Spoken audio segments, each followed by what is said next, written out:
Where where did you get an air fryer? Like when did you get one of those? It's like a cooking utensil. I know what it is. I mean, I've never Oh, seen one in action. I'm kind of curious oh. about like how an I got air it for fryer my works. birthday, I think like a year and a half ago, maybe 2.5 years ago. Who bought you an air fryer for your birthday? He's in there. What's that? So he's in there. Oh, it's Sorry. Greg. Okay, yeah. Well, that's somebody he knows. He knows. He knows what you want, right? Yeah, we don't use it anymore. Is it big enough you could make stuff in it? It's pretty small. So like we've made pretty good like fried pickles, Oh, really? but to make like fried chicken takes a while because you can only put a little in and then have to like rotate it out. And I think each time it needs to go in for like 10 or 15 minutes. So it kind of, So, as long as we're talking about food right now, because I like to start these interviews talking about food. I know. I think I think it's because it relaxes people to talk about food. Like they get calm. I get calm if I'm just thinking about food. But for tonight, we had tacos. I did it in your honor We with had tacos too. Oh, twinsies. and it's Tuesday. Yeah, it's Taco Tuesday. It's Mm, perfect. yeah. You didn't get them from that other place, did you? Did you make them? No, we made some like really good, they're like street style Mm-hmm. chorizo tacos, just like chorizo and adobo with onion and cilantro on top. See, this is like what my wife usually does, but we had more like traditional sort of tacos tonight Mm. because I was trying to convince my daughter to eat a taco. And Mm-hmm. it doesn't seem like the sort of thing you should try to have to convince a kid to do. Like, they should just like tacos, right? But my daughter's like, I'm not going to eat that. So Oh. um, so the other day, she wanted me to take her over to her friend's house because she was too scared to knock on the door and ask them if the friend could come play or if she could go play with her friend. And I told her that I would only do it if she tried a taco. So this was like my That is like leverage. an amazing deal for her. Right. This is my leverage. And then she ate some of the taco meat tonight, and then as soon as she tried putting in a little bit of the flour tortilla, she's like, "I'm not going to eat that." And immediately she wanted my wife to make her a hamburger, right? So like, skip over all of the taco parts. She didn't want any of the cheese or the guacamole. Like my wife makes excellent guacamole. Nope, she didn't want any of that. She just wanted a little bit of the meat on some of the. She's just like the most boring taste buds ever. Yeah, I love tacos. Yeah, no. Fun fact about me, when I was bat mitzvahed as a 12-year-old, we had like the party after, and the planner was like, "Well, what kind of food do you like to eat?" And we had a taco bar at my bat mitzvah. It's like probably not kosher. Well, that's good. Yeah. That's something new for them. That's funny. Yeah. Well, But it will. so we have probably the thing that we use the most for those like fancy new kitchen implement things is probably the Instapot, you know? Oh, yeah. We We, use Instant Pot a lot. yeah, like Carlin is always on with the Instapot, like everything. So I could say like maybe 50% of the meals we eat come straight out of the Instapot. Yeah. So Us too during the winter, yeah, for yeah, yeah, sure. for sure. And then she also bought a sous vide. Have you had one of those? No. Oh, it That's just like just keeps. like heats water. Yeah, it heats water and keeps it at a constant temperature, so you could Nice. make. That's how we make our steaks and stuff now. Like everything is Um, just sous vide. Um, yeah, it's just a fancy pressure cooker, Pacific Plankton. I see you over there. Um, and also, yeah, Andalore. She doesn't even want cheese. I don't know what her problem is. So, um, that's whatever. ridiculous. She's what is she, 7 now? So you'd think that she could grow some taste buds and eat something good. When she was little, she wasn't afraid to eat like Indian food or any kind of food that we had. And then she reached Huh. some sort of point where it was like only eating like hamburgers and pizza or something, you know, Oof. and that's all she'll eat. So it's like a challenge to get her to eat anything now. When I was a little kid, we used to go to this Thai restaurant, and I guess I don't know, I was really little. And so my parents would order me a side of baby corn, and Hmm. that's it. And I would just go to town on this big dish of baby corn, and it was great. I would eat that now. Yeah, I like remember it being very good. I mean, I think there's always room for corn. I think just straight up, that's a quality choice.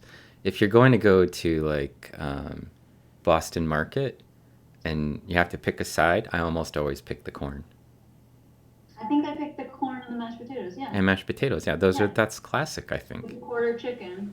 Yeah, I haven't been there in a long time. That's good though. You have any cool like gross things you had to eat or weird things you have to eat when you were out in the field? Because you've done some work in Africa, right, where you've actually been there. So, well, that's one of your questions. Well, this is about the food. This is a different. Or you could tell us like you've done some stuff in Um, Indonesia, right? yeah. Oh, yeah. Okay. So in Indonesia, oh, what is the fruit called? The really, really stinky fruit. Oh, the one that Oh, smells like yeah. That's like not allowed on New York subways. Yeah, was durian. Thank you, durian. Mandalore. Yeah, there you go. Yeah, we had like it was my first time to Indonesia, and I was like with Jim, who'd been there a million times, and Indonesian people. They all got me one and watched me eat it. I think the first one, I think I had it twice when I was there, and the first one, like I got lucky. Like it wasn't that bad. And so I don't know, it looked pretty tough. And I had it again and was like, oh, I get it. I get it. You get why But it's bad. it's illegal. It's illegal to take on the New York subway. Fun fact about durian. It's illegal Illegal. because it Yeah. smells so bad. Yeah. They made it Well, illegal to bring a fruit on the you subway. know, I don't know if my sister's watching.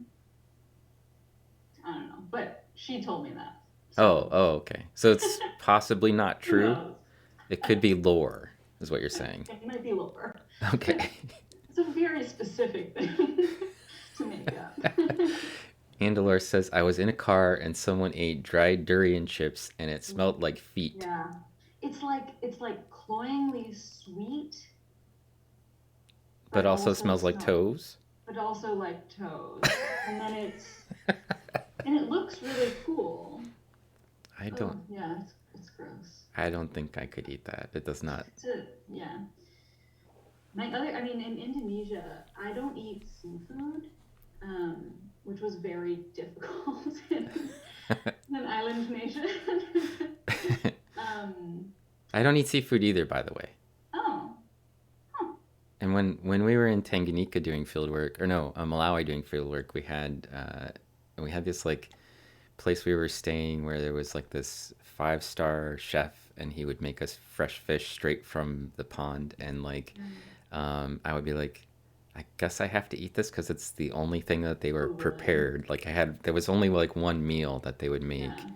and so yeah. So that's the last time I ate seafood, but it actually was well made. I just don't like seafood, so I mean it's Yeah, not like I'm allergic same. to it or anything. Me And too. I think I I actually, my mom keeps kosher, and so I grew up not really eating seafood, although I don't keep kosher. And now I really don't like it, which is it's too bad. I wish I did. I think I Um, knew that about you because yeah, I feel like we've talked about this. we've gone out to eat before in the same place at one of these science meetings, and Yeah, I think you and I were on the anti-seafood team, and they yeah, wanted to go eat at a seafood restaurant, and I think both of us were like, yeah. yeah. And yeah, in Indonesia they would put these like little tiny restaurants. They would put fish heads on sticks outside the restaurant, and you'd go and pick which fish you wanted, and they would grill it, or it was either grilled or fried, I guess. So you picked like the way that it was cooked, and I would be like, "Do you have chicken?" And it would be like the skinniest chicken you've ever. Yeah. um, All right. So I suppose I should start asking you questions that people might have come here for. Although I think this is completely compelling by itself. What are you So talking about, Taco Bell? we can talk about Taco Bell. We can integrate it somewhere along the line because towards the end we'll have some more time where you can just kind of riff on whatever you like. Freestyle? Yeah, we freestyle. Yeah. So let's see. So my guest tonight is Dr. Rachel Lupien, and she is a postdoctoral research scientist at Lamont Doherty Earth Observatory in the biology and paleo-environmental. Was it a department Division? division? I don't know There's a what you lot guys of have there. groups at Lamont, yeah. Yeah. So and she's a like me in some ways, a paleolimnologist, paleoclimatologist.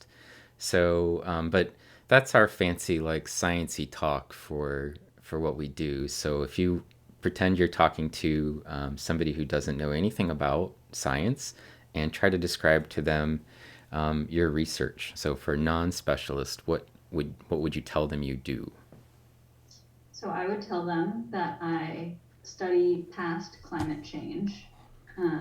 I mainly do that in Africa, and I do that to record natural variations in climate, whether that be precipitation or environmental change, like what plants grow on the landscape. I do that over millions of years. I also do it over hundreds of years to look at different cycles. And the way that I do that is by looking at geochemical signatures that are preserved in either lake sediment or mud, or now for my postdoc, I'm working on marine sediment. Um, and there's pros and cons to both of those types of archives that we can talk about. And then, so I measure these compounds that are preserved over time in the mud and reconstruct climate. And then I apply some computational analyses to look to sort of try to find different cycles and figure out what was driving the climate at that time and why. Okay. So chat's going a little crazy right now because we just had a raid. One of My my first grade. science, yeah, your first raid. One of my science friends, Shirna, is raiding, and she brought 36 people along with her.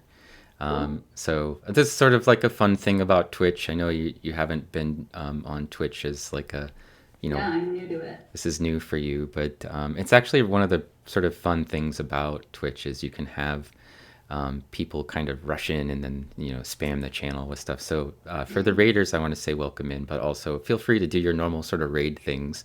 I'm leaving you in the hands of my moderators a little bit. So on the others in the chat channel, you'll see some people that have swords next to their names, including Del Maximum and Pacific Plankton. These are Mhm. two of my streaming buddies who also do microscope stuff. So they often come. We hang out in each other's chats all the time and kind of watch what everybody's doing, and they're pretty excited about your interview. So Awesome.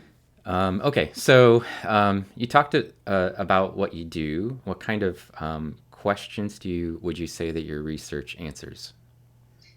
So I seek to answer questions on what African paleoclimate was like, and I reconstruct it to understand what drove that climate change. So what were the drivers of climate change over various timescales?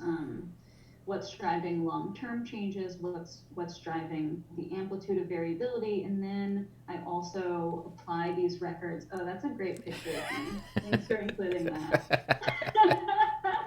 I was yeah, it was like a Star Wars day. You look very Star Wars esque. Thank you. I should have worn that sweater tonight. So, and then I apply these records to questions of what drove our hominin ancestors to evolve and adapt and disperse within and out of Africa. Um, yeah, so I'm pattern hunting to answer these questions. Okay, I think that that's pretty fair. So so if people have questions about anything that Rachel is telling us, feel free to just go ahead and ask. Or if you feel like You need a little bit more clarification. What I would recommend is if you have a message that you want to send to Rachel or me, then you can just at me in the channel, and I should see it as a highlighted question. Or Pacific, if you get a chance to grab it and at me if I miss it. Okay. So yeah. Let's see. I mentioned that you're a postdoctoral research scientist at Lamont Doherty. So that's your technical position. But what do you do there? So for people who aren't familiar with what a postdoctoral research scientist is, like how would you describe that to them? Ooh, that's it's very interesting, and there's also a wide range of types of postdocs. I definitely focus on research. I'm not teaching at all. So I graduated about a year and a half ago with a PhD, and now I'm basically doing research full time. So I have new advisors at a new university, and I'm tackling new questions. It's a time for me to sort of expand my toolkit and make new collaborations and new projects. But I'm also at the same time writing up papers to finish up dissertation projects. I'm also applying for permanent jobs all the time.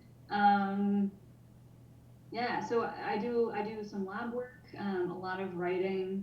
I'm writing my first big like NSF grant for the first time. So it's a lot of different things, a lot of like combining the old projects and looking towards the future.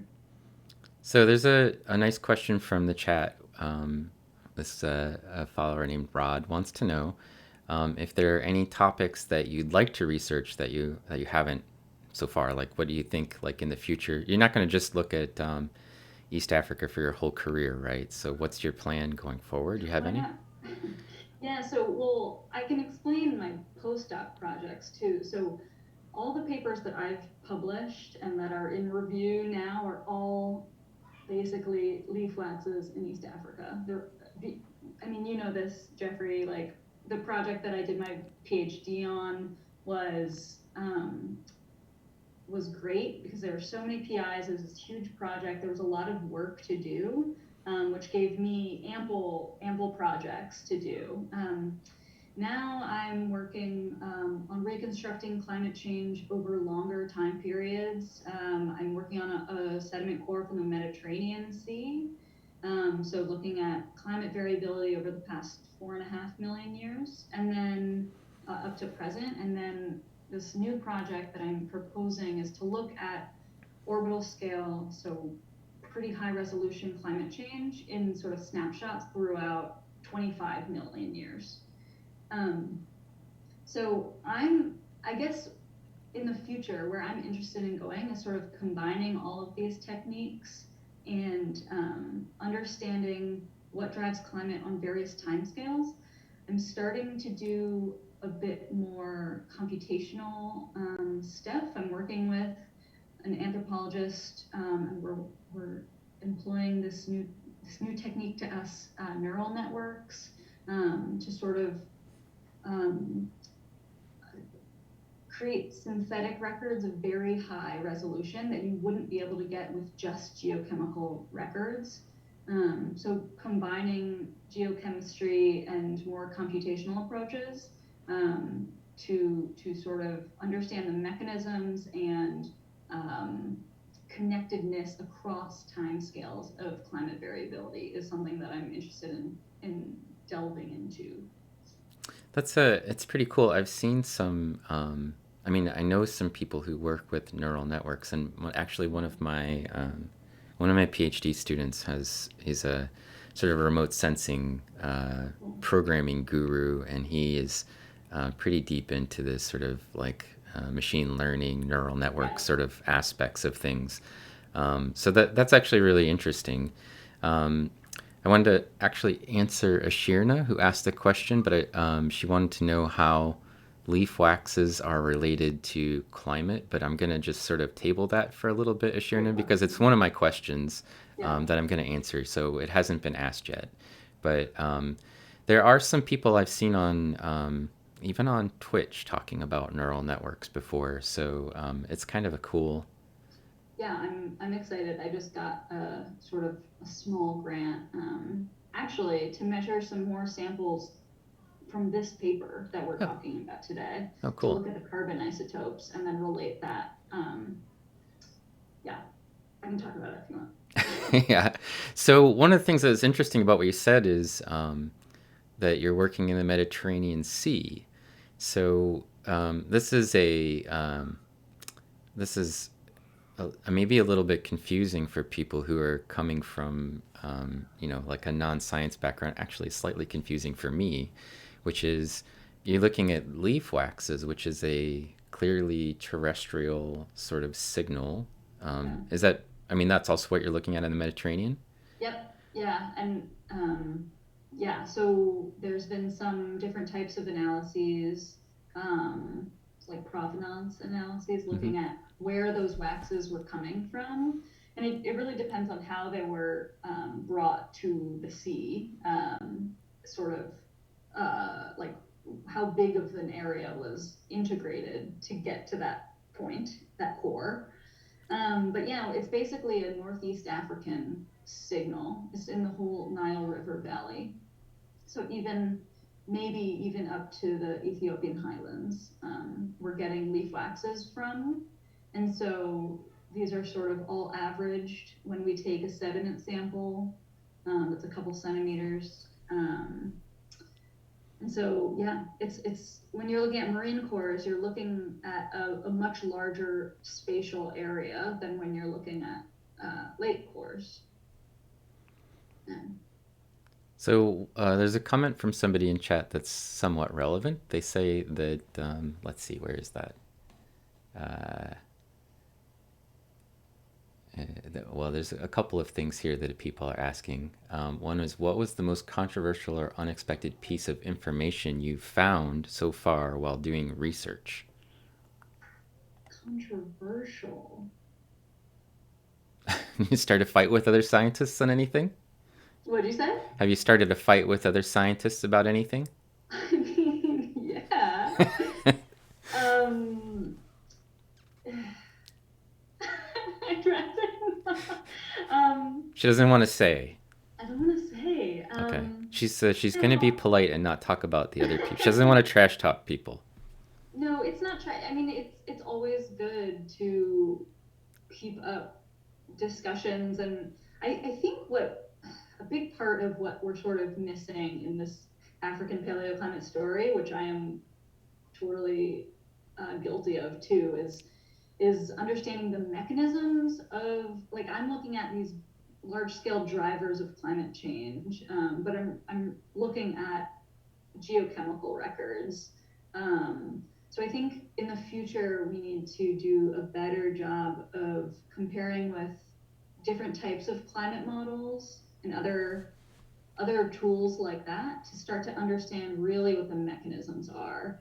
I have a data set that shows sort of a shift in the mean at the onset of northern hemisphere glaciation, which has been controversial because we have the ice sheets in the high northern latitudes. Why would that really be affecting greatly East African rainfall? There's a couple explanations, but somewhat controversial. Yeah. Well, it's a little bit of what's the paper about too, right? Because you talk about some of the northern hemisphere drivers of climate and their potential influence on the record that you have. So I Yeah. guess we'll get into that a little bit. Um, Also, Volcano Doc asked the question about your fieldwork experiences, but I'm just gonna let her know that that's a question of mine as well that'll come up. So I'll get to it. I wanted to talk a little bit more about your position at Lamont Doherty. So you're you're a postdoctoral research scientist, and you don't teach anything. You just write grants and do research, which is actually really nice. Yeah. Although, aren't you also most postdoctoral research scientists are sort of living from one grant that they get funded to the next. Is that sort of your status there, or do you actually have something that's a little bit more permanent? Okay, I wouldn't say permanent, but I would say more stable. I my salary is funded through the Center for Climate and Life at Lamont, and so I'm not actually tied to a single grant, which is really nice. Um, but I'm also not funded through that indefinitely. Right. Yeah, I mean, there's a chance that I could transition to sort of an assistant research scientist at Lamont. That's like a track that a lot of postdocs there take. Um, I'm applying for tenure track professorships all the time. So yeah, it's sort of this in between job, but yeah, it's all research. It's 100% of what I want to do, Yeah. which is really nice. So do you aspire to teach classes, or would you, if you could have a job where you only did research, you'd rather do that? I think I aspire to teach as well. I think early on I was looking at more like liberal arts colleges, but I very much want to keep doing research at Yeah. this point. Not that you can't do research at a liberal arts college, but your balance between the two are sort of shifted. Yeah. I've done a little teaching and I enjoy it. Um, so I don't think I'd want to give that up, but it also, I mean, as you know, it's very consuming and Yeah. yeah, Well, a little bit of teaching is great. A lot of teaching yeah, is rough. And then, yeah, as somebody who teaches a lot and also does a lot of research, I just trade it for sleep for the most part. So yeah. I'm trying to avoid doing that. yeah. Well, I don't recommend it at all. Although I really like teaching and I really actually like the research aspects of my job. The service part I could probably not deal with Yeah, if I could avoid it because they keep trying to make me have meetings and I keep trying to not have meetings. So I mean, we're on a Zoom meeting right now, but it's more like a casual conversation. So it describe for the audience what you would do in like a typical day at your job. And maybe there aren't yeah. typical days, but just pretend you have Yeah, them. right. So it's a bunch of different things. I mean, these days I am working on paper revisions or yeah, I'm trying to get a draft of a proposal to my supervisor. I do lab work, whether that's out of Fume Hood, in our organics lab at Lamont, which is where that lovely picture was taken. Um, or I'm across the hall from that lab running the mass spec to obtain isotope values from the. Oh my god! Oh, I forgot that there's a video delay. So, oh wait, is that right? Yeah. No. Um. You don't want me to have it on your So, cat? what'd you say? I can change it from your cat. It just It's very cycles. distracting because she's so cute, Oh, and it's well, hard for I'll me do to like pay this. attention. There you go. That's Tina, everyone. That's your cat, Tina. Yeah. Oh, there's a leaf wax. Yeah, so I'm also yeah working on the instrument, getting isotope values. I'm also like doing service, so I'm in charge of one of our seminar series. I'm leading this unlearning racism in geoscience group. So there's a lot. I'm like sending a lot of emails and that kind of thing. I did a lot of that today. But yeah, it's a lot of reading and writing and data analysis too. I haven't been doing much of that in the past couple weeks, so it wasn't on top of my mind. But a lot of I code. I use Python and MATLAB to analyze my data, and then I'm giving a talk maybe, so I have to make some figures or yeah, Yeah. So that's actually one of the things I kind of like about my job is that it's yeah, always something different, always different. and the research is I like always that too. something different. I actually kind of really enjoy being able to just pick something different. And I mean, sometimes I'm also like overwhelmed with all the things I have to do, so I just kind of pick one of them and chase it for a little while until I run out of energy for it. But Yeah, I definitely have the tasks that I need to have a lot of mental energy for, which is like writing for me, or like figure making. If I like after lunch or something, I know I'm gonna be sleepy sleepy, I focus on that kind of task, and it works out. It's a pretty good balance. So I find myself nodding along to your comments and then realizing I'm not sure you can see my head. Oh, I guess maybe if you're looking at the Zoom screen, you could. Okay, so let's talk a little bit about the actual paper for a bit, and we'll get into the sort of meat of it. And the title of your paper is up on the screen, and it is Abrupt Climate Change and Its Influence on Hominid Evolution During the Early Pleistocene in the Turkana Basin of Kenya. And this paper was published in 2020, right? The beginning of yeah, 2020, somewhere I around think there. so. 2019 or Yeah, 2020. It says 2020 in my actual yeah, 2020. file. And then your co-authors are Jim Russell, Matt Grove, Kat Beck, Craig Feibel, and Andy Cohen. So that's a fun group of really Yeah, strong researchers coming from East Africa that are part of the hominid program that we've both been involved with. So, why study the history of the Lake Turkana region through lake records? So that's sort of like my first question associated with the paper. Why would you want to study these things using lake records, and why focus on sort of the Turkana Basin? yeah. I mean, that's a great question. I mean, a lot of people want to focus on the Turkana Basin. It's sort of this famous um, anthropologically site with many archaeological sites, early evidence for Homo erectus, a near complete skeleton near a Academy boy. There's a lot of history of paleoanthropology in the basin. Um, it's unique, sort of because it's in a desert, but it's this huge lake, which is really interesting. And so I guess there it is. I guess using lake cores to look at the region um, is what I wanted to do because to get an idea of the whole basin, the lake actually integrates sediment and, in this case, leaf waxes from the whole basin. So from the whole sort of watershed of Lake Turkana. So it's not a hyper local signature that we're looking at, and we can understand pretty large basin scale signature. The great thing about lake sediment is that it accumulates relatively quickly.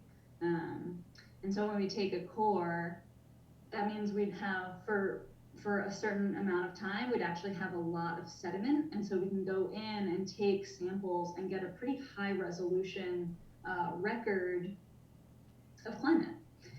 And in this case, I really targeted, this is only about a meter of core for each of the two study intervals in this paper. And I went in and took a sediment sample, I think every 8 centimeters. So I'm really going in to target really high resolution climate change. Yeah. Yeah. So a couple of questions that are in the chat that I'm just going to sort of throw in to make it interesting for people out there so they can keep up with us. One of them wants to know if you have a chemistry PhD. No, I definitely don't. What's your PhD in? I mean, I was in the geology department at Brown. I would consider myself a paleoclimatologist who uses organic geochemistry. I use it as a tool to study the climate rather than studying organic geochemistry. That's how I think of it. Okay. And somebody wanted to know how many citations have your papers gotten? Do you track that? um, Are you like one of those people who goes and looks to see how many citations your paper got like regularly? yeah, I do, to be completely honest. Yeah, I mean, I think it's important to understand your impact, right? You want to know like how well people are receiving or seeing your papers. Yeah. I don't think this paper's gotten too many, maybe like two. I mean, it was published last year. The paper that this was sort of built off on which was published in 2018. That was my first paper. That has like 20, I think, citations, which is pretty good for 2 years, 2 or 3 years. Solid. Solid. Yeah, if you want to cite me though, have at it. Me or the people in chat? All are welcome. Okay, whoever wants to cite you. I keep track of my own citations sometimes, mostly just sort of when I'm trying to summarize things for, um, documents for work or something. But let's see. So here's the next question. How long have you been working in East Africa? So as I said before, I sort of fell into this whole set of projects with my PhD as part of this hominin sites and paleo lakes drilling project, HSPDP. We call ourselves the HSPD people. I'm on this project. I've never called myself that. I made that up. Oh, okay. That's fine. Um, Yeah, so I had never studied East Africa. I had never studied paleoclimate, really, before I got to graduate school. So I was in grad school for 5 years. I've been out for about a year and a half, so 6.5 years I've studied East Africa. But my new projects are one is in West Africa, for studying climate in West Africa, and one is more in Northeast Africa. So not in the truly in the East African rift system. Okay. So that's pretty cool. I have a question that was what is it like doing field work in Africa? But actually, Volcano Doc's question was a little bit better, which is what was your most awesome field work in Africa story? Okay. So the most boring story is that I've never done field work in Africa. But you've been to Africa. So I have been to Africa. I went actually almost exactly a year ago, like right before we got back. We flew back from Kenya the day everything shut down. We just made it into the country. So I went with my current supervisor, Kevin Uno, who's at Lamont. He teaches a field course for Columbia and Princeton undergraduates. We had about 10 students, so I went and TA'd his paleoecology class. A big reason that I went was because I had never been to Africa, and I had studied it at that point for 5.5 years.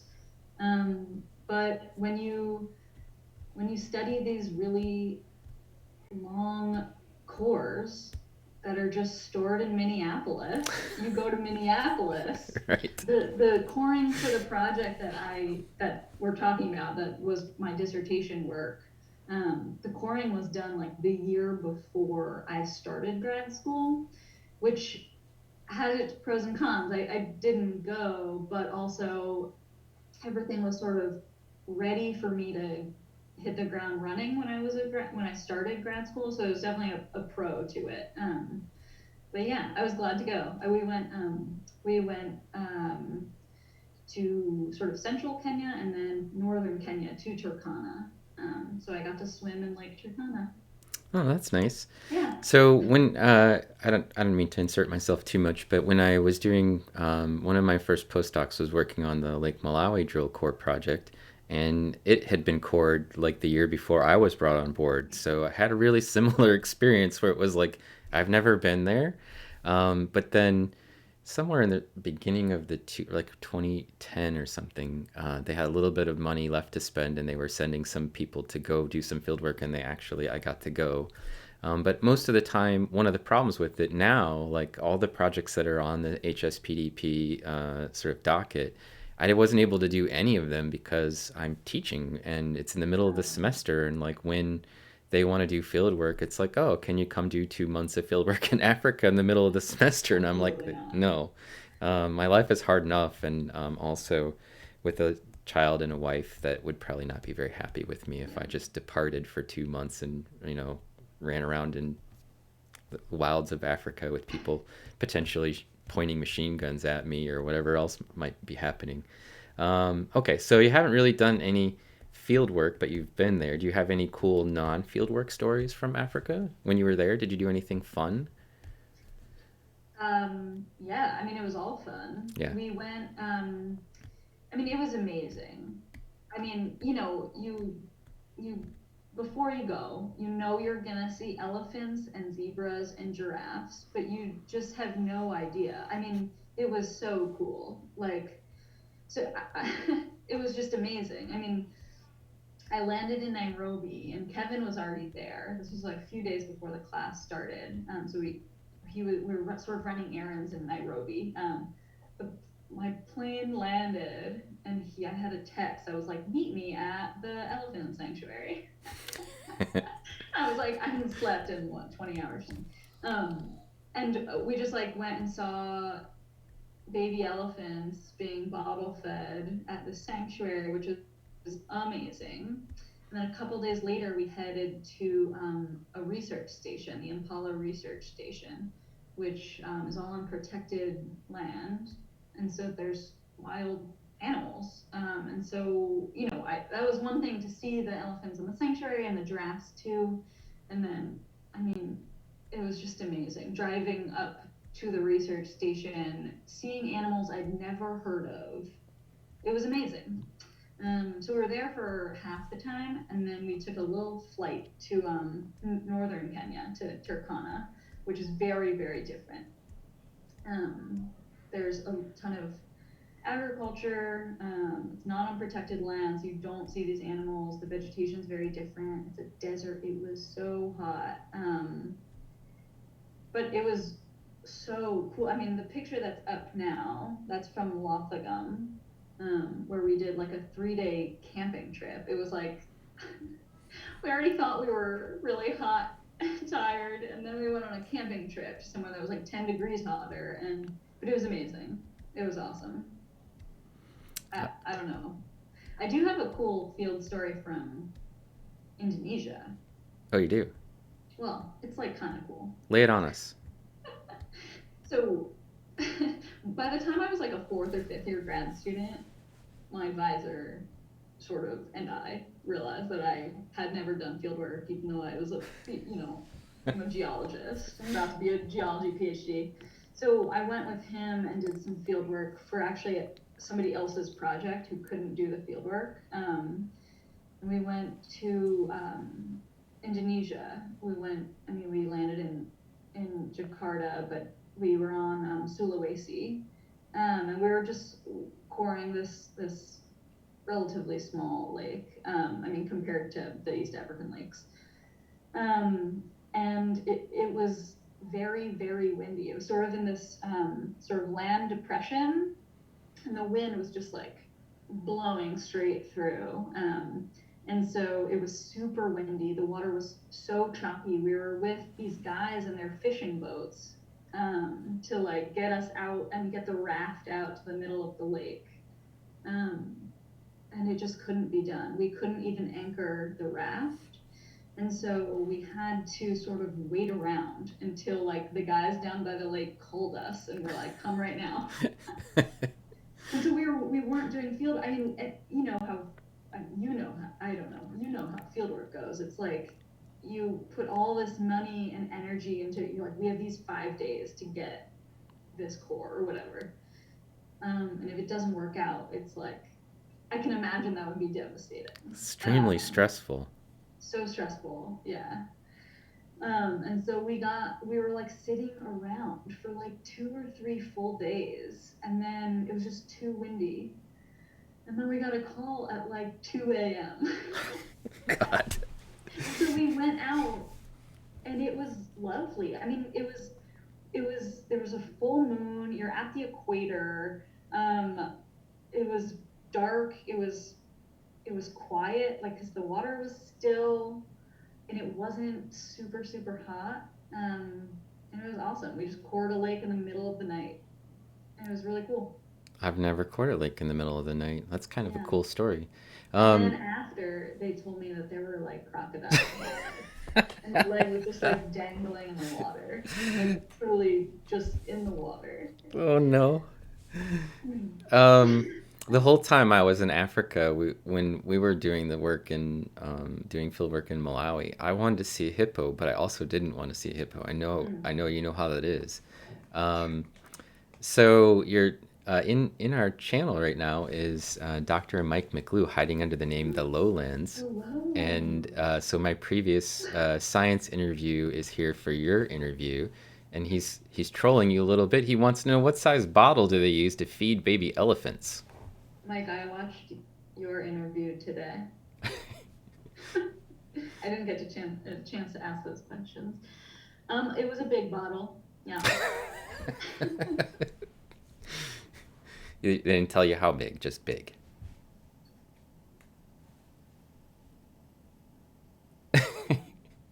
Oh, could they not see They me couldn't see because I because you wasn't weren't talking. talking? Yeah. This size bottle. Do, do you have any fun lab stories? Since you're more of a lab rat, not on purpose, I suppose. But do you have any cool things that happen besides swinging a giant wrench around like a lightsaber? Do you have any cool lab stories? You work with some pretty interesting instrumentation, right? Yeah, So I do. anything cool ever happen in the lab?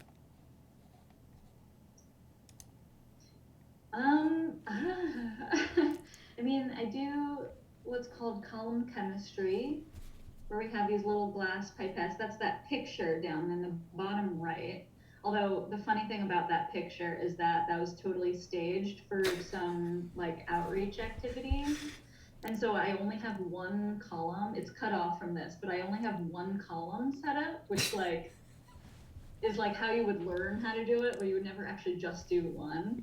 And so, that was recently tweeted, and my friend totally called me out on that. And I hadn't even noticed it. But yeah, I don't know. I mean, I,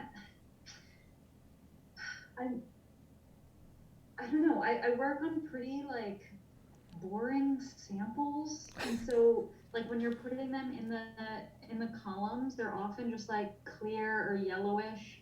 And then I see somebody who's studying like the last 100 years in Iceland, and their samples are like purple or bright red, and I'm like, that's not what mine look like, which is too bad. I did before I was a graduate student. I actually was a research assistant at Lamont, totally unrelated, in a different lab completely. And in that lab, I was doing like radiogenic isotopes.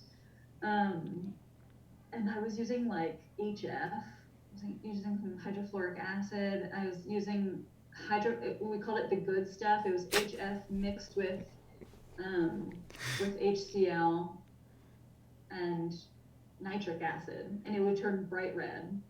So by the good stuff, you mean like it would eat right through you and It destroy would your kill. No, bones? it would kill you. Yeah. Yeah. And I was like to clean the beakers or something. When I We was didn't put that in squeezy bottles. in Squeezy, yeah. We didn't do that. I don't know. When I was trying to pick which one of the cool fossils I wanted to learn to get good at, um, the choices were like pollen or diatoms. And I started looking at like what they have to do to process That's it, all and crazy. I was like, not doing No, thank HF. you. Yeah. Yeah, it's really scary. Super scary. It's scarier than like field work in Africa. All right, so let's see. We had this question earlier, and I think I'm just going to jump ahead one question, which is for a non specialist. Can you explain how we can go from leaf wax to reconstructing precipitation or climate change or whatever? Like, how do you make Yeah. that jump? Yeah. It's quite a jump. I mean, don't quote me on that. But so so plants, all plants produce waxes, and that is that shiny sort of coating on the outside of them, in order to prevent from physical damage or evaporation out of their leaves. Um, and so these waxes are made up of these long, long chains of carbon atoms, sort of surrounded by hydrogen atoms. There's a picture. Well, I like carved that into the leaf wax. I meant to be gentle, but I was not.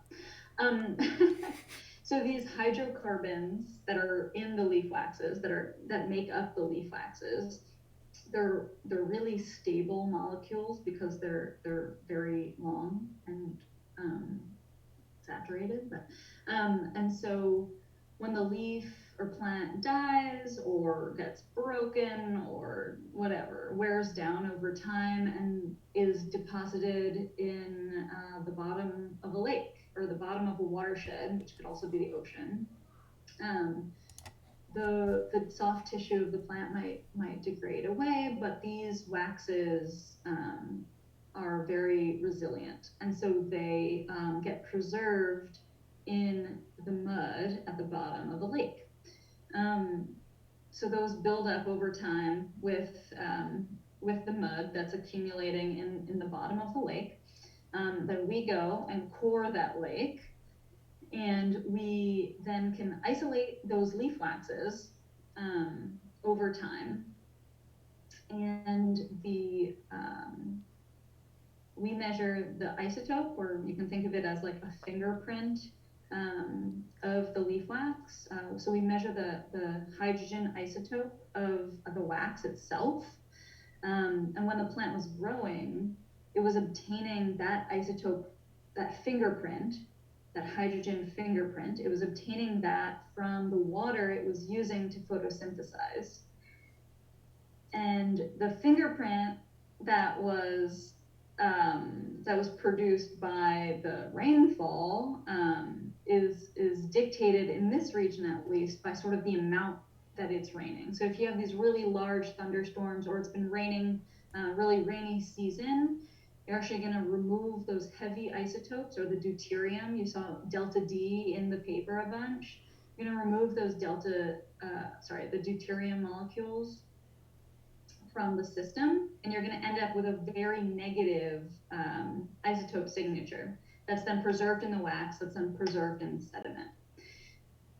So we go and measure those isotopes, plot them on the y-axis, on the x-axis, we plot them over time, and we get a squiggly line of precipitation.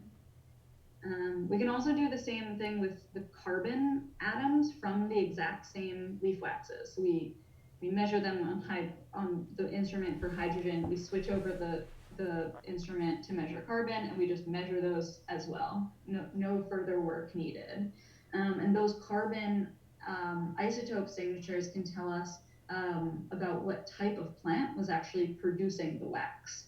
And of course, the type of plant, whether it's grass or trees or something between, a mosaic, that can tell you a lot about the environment, which is actually really important when you're thinking about the hominins living on the landscape. Yeah. So if you had like lily pads have a lot of waxy leaves, don't they? Could you tell it's a lily pad? No. No, you can't tell, or no, they're not waxy. I have no idea if they're waxy. Oh, I okay. think they look waxy. They sure do. No, you can't. No, so no. There might be other like biomarker signatures that only lily pads produce that could maybe be preserved. I'm not sure if that is likely, but yeah. So when you're studying the carbon isotopes, you're really only getting a look at whether it was a C3 photosynthesizer or a C4. Yeah. Um, which generally in this area tells you if it was, more grassy or more closed canopy trees. So someone came into the channel and they asked a question about using other tools to sort of confirm your conclusions in this study. So this is a relatively recent paper for the person who joined. His name is Juan Tomek. But you know, there's probably other proxies that are, or rather indicators that probably would give you a sense of wetter conditions and drier conditions. So while it's not necessarily directly tied to rainfall necessarily, it's some combination of rainfall and temperature. Do you think a pollen record from this core would provide you with some sort of confirmation, or maybe a phytolith record? Yeah, definitely. So the this record in particular, the one from this 2020 paper, that's like two slivers of time at really high resolution. I don't think there's any other work from the project working on the core at that type of timescale. Um, but the work that this built off of, which is like the length of the whole core, which is about 500,000 years long, we have a hydrogen isotope and carbon isotope record from the whole core. It's of course lower resolution, but we can pick up these high amplitude intervals. Um, yeah, so I think there's pollen work done on this core, and there's definitely phytolith work done. And the phytolith work, which is in review, I believe. It Um, is. yeah, are you on that paper too? No, but Chad is a postdoc in my lab now. Oh yeah, is he here? Yeah, I don't know. that's in review, and the carbon isotope record from the leaf waxes is in that paper too, sort of discussed in tandem.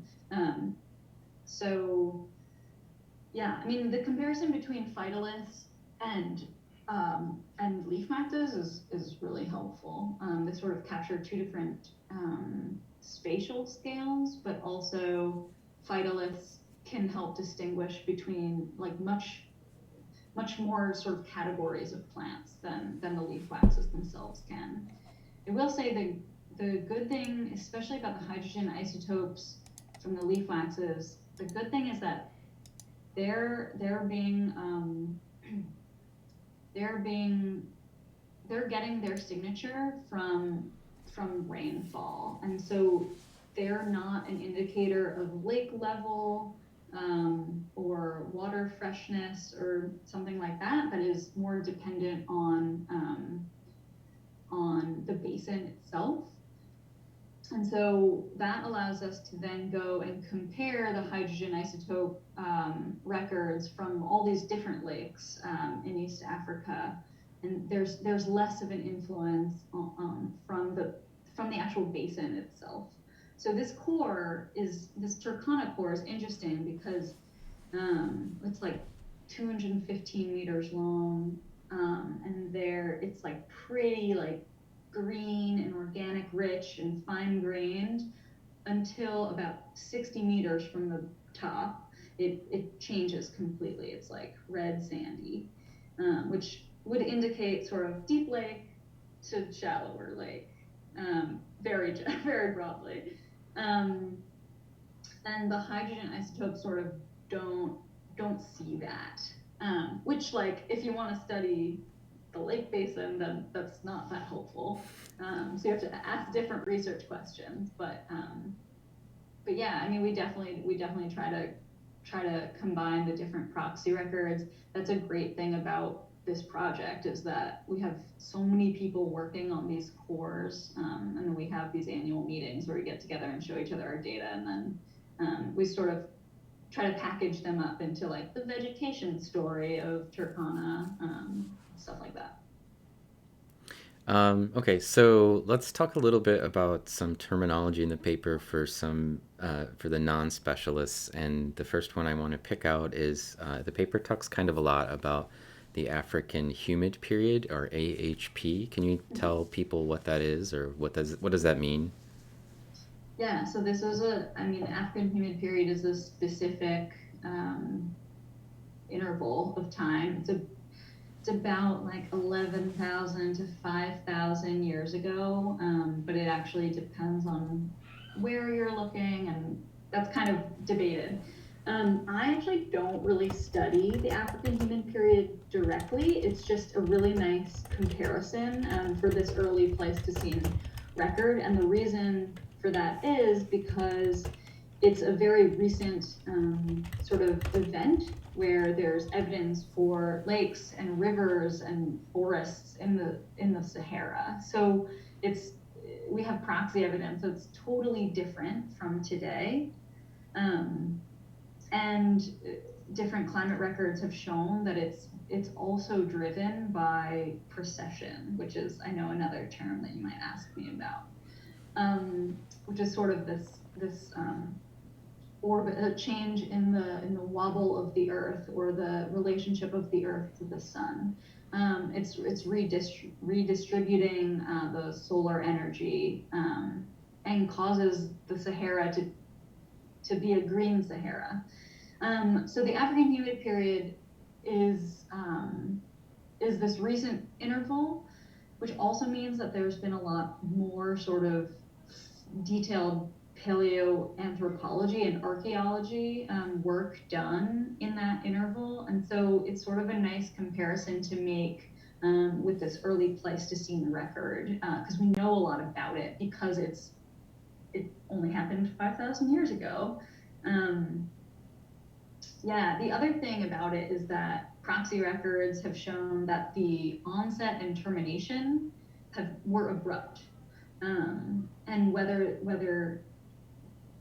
it happened at the same time everywhere is debated, but that's okay. In the Turkana Basin, it was shown to be abrupt, and so it's a sort of a nice comparison with the orbital configuration that we're talking about in this paper.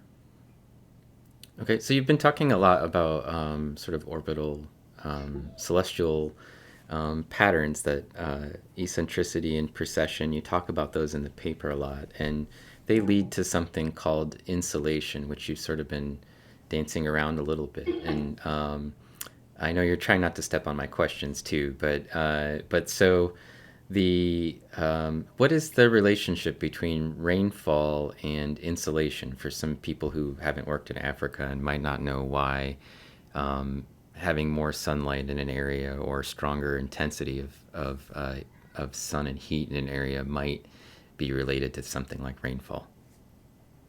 Yeah, that's a great question. And there's a few different answers, but the main answer is that it drives the East African monsoon system. And so basically, what happens is that during um, a strong precession, oof, I'm trying not to use jargon, but It's hard. yeah. So during one end member of this cycle, the northern hemisphere is heated up more, and because of the difference of thermal inertia, which is because the land and the ocean heat differently. The land the land the land gets hotter. And so air sort of moves up, and then the moist air from over the ocean moves over land. And that brings in this monsoonal rainfall. That is one season. And then in the other season, in the southern hemisphere summer, the opposite happens and you get a dry season over land. Um, this precession signal acts to strengthen or weaken that seasonality. Um, so that monsoon doesn't go away, but it is either really strong, meaning you get a lot of rainfall and very negative hydrogen isotopes, or it would be weaker because of the redistribution of insolation over Earth because of the wobble of the Earth compared to the sun. Um, was that? Did you get that? uh, Hard to describe. well, I get it, but I also understand how challenging it can be. So I was trying to kind of explain a little bit about your paper earlier today to some of my students, and I was trying to explain how precession and eccentricity are you sort of cover them as end members, and precession's the hard one, right? It's the one that's hard to explain because it's like the Earth Yeah, wobbles and which way the Earth is facing during a different yeah. type of a season, right? So it's like I a really did like tried challenging. to I tried to draw it out and got it totally backwards and was like, oh my god, I'm so sorry. But really, what you need to understand in this paper is that eccentricity, which are these 100,000 year cycles, act as sort of a volume knob on the 21,000 year cycle precession. And so eccentricity isn't actually changing the wattage that's hitting the Earth much. but it is sort of amplifying this seasonal cycle that's driven by precession. Yeah, and I tried to explain it sort of like precession is normally a tropical driver of climate, and really eccentricity is more of a northern hemisphere sort of glacier interglacier sort of kind That's of. like hotly debated though. Well, I was just trying to give it some Yeah. sort of context, right? So like, because eccentricity, for people who don't know that terminology, is like the shape of Earth's orbit around the sun changes from basically a circle to an ellipse, right? So it has strong seasonality. All of these celestial controls have really strong sort of influence on seasonality, but I think that eccentricity typically is thought of as being this sort of like much more pronounced in the high, like the Arctics and high latitudes, whereas precession is more commonly thought of as sort of like a driver in tropical regions. But I think you're right. It's more about like they both are having an influence, and so one is kind of amplifying the other, right? So I that's do. a In figure two, I actually have summer insolation and eccentricity plotted. Yeah. Hang on a So second.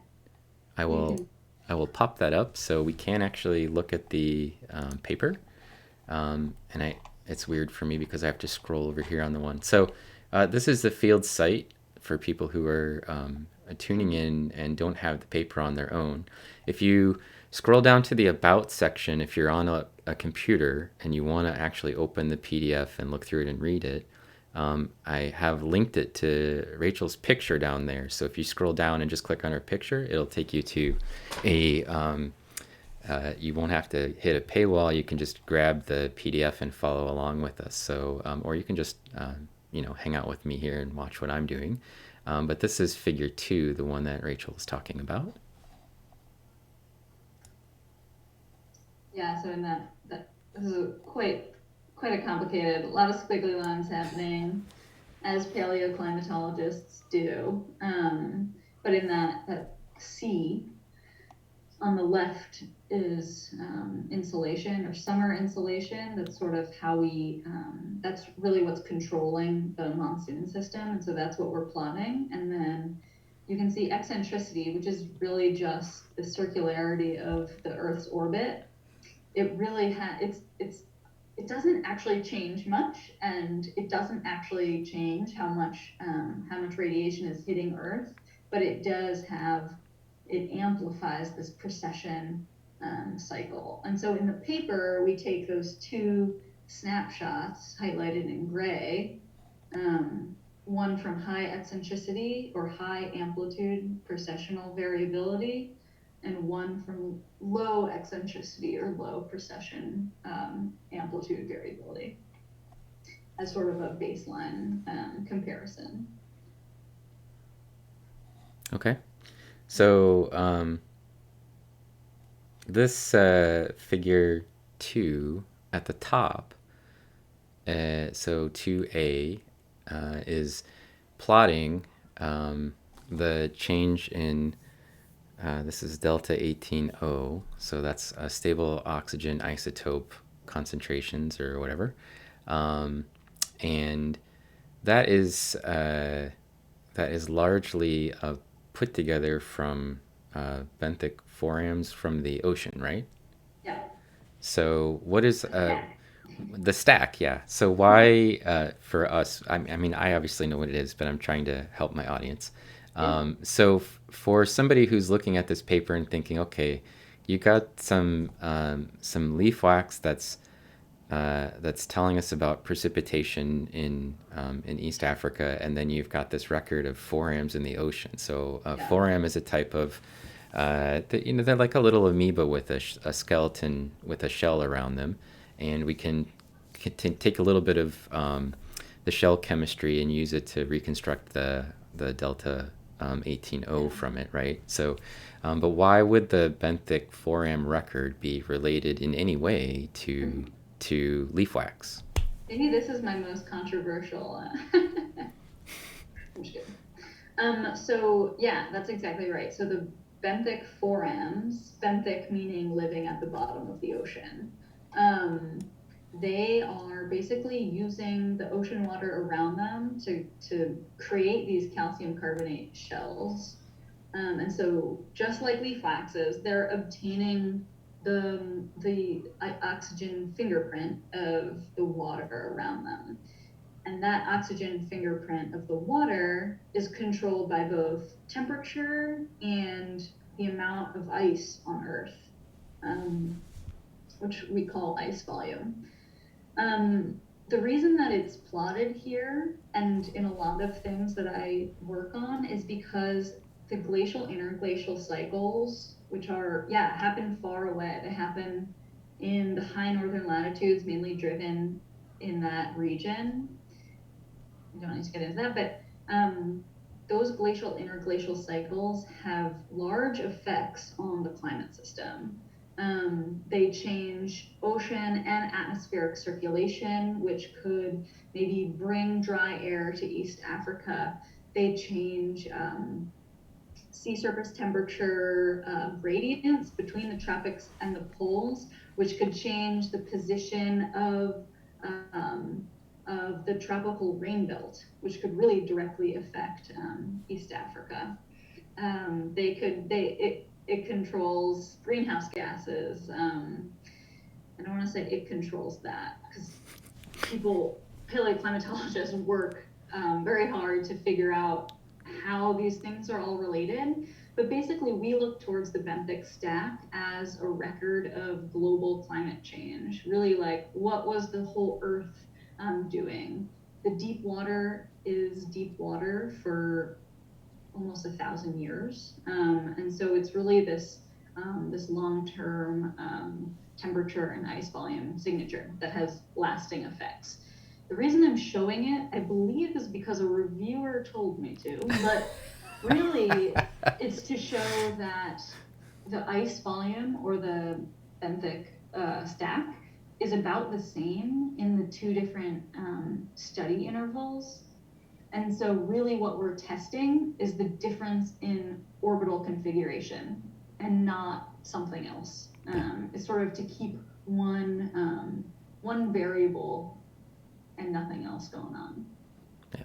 I mean, that's also a consequence of doing science research is that there's usually a reviewer wants you to show something and you may or may not want to show it.